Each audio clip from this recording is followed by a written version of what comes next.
हाय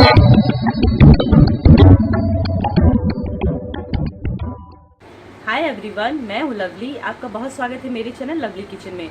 आज मैं आपको जीरा राइस बनाना सिखाऊंगी। ये बहुत ही आसान है और अगर अभी तक आपने मेरे चैनल को सब्सक्राइब नहीं किया है तो प्लीज़ सब्सक्राइब कर लीजिए। अगर मेरी वीडियो आपको अच्छी लगती है, रेसिपीज़ अच्छी लगती हैं तो प्लीज़ अपने फ्रेंड्स लोगों को मेरी वीडियो शेयर करना ना भूलें। तो चलिए शुरू करते हैं राइस बनाना। जीरा राइस बनाने के लिए हमें चाहिए 250 ग्राम चावल। ये 4 लोगों के लिए पर्याप्त है। सरसों तेल या रिफाइंड ऑयल और नमक, ज़ीरा। चावल मैंने अच्छे से धुल के रेडी कर लिया है। कुकर भी हमारा गर्म हो चुका है। तो चलिए फिर स्टार्ट करते हैं। इसमें थोड़ा सा हम तेल डालेंगे। छोटे चम्मच से 2 चम्मच तेल। इसमें ज़ीरा डालेंगे। ज़ीरा राइस है तो थोड़ा ज़ीरा की मात्रा थोड़ा बढ़ा भी सकते हैं।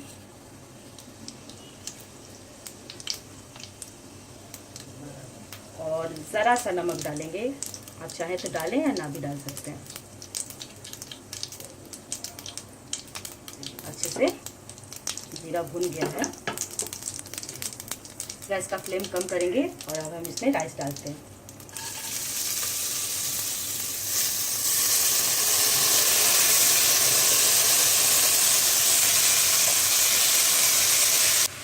अब हम इसे थोड़ा सा भून लेते हैं।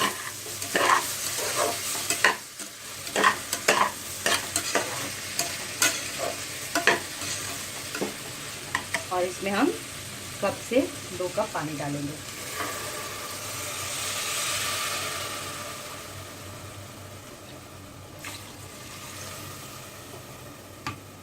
इसको अच्छे से मिला देते हैं।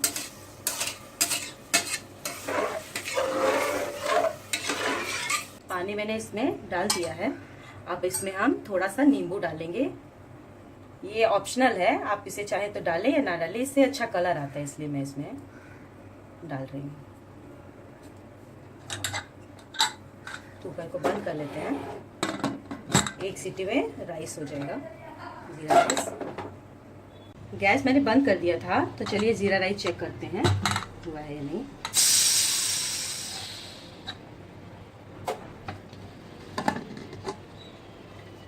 जीरा राइस बनके एकदम रेडी हो चुका है। बहुत ही आसान है इसे बनाना। ये देखिए जीरा राइस बनके रेडी हो चुका है और ये बहुत ही अच्छा लगता है। और सबसे बड़ी बात कि ये बहुत ही आसान है बनाना। तो आप इसे सब्जी, दाल, छोले किसी के साथ भी आप इसे खा सकते हैं। तो ये रेसिपी आपको कैसी लगी आप ज़रूर मुझे कमेंट बॉक्स में बताइएगा। धन्यवाद।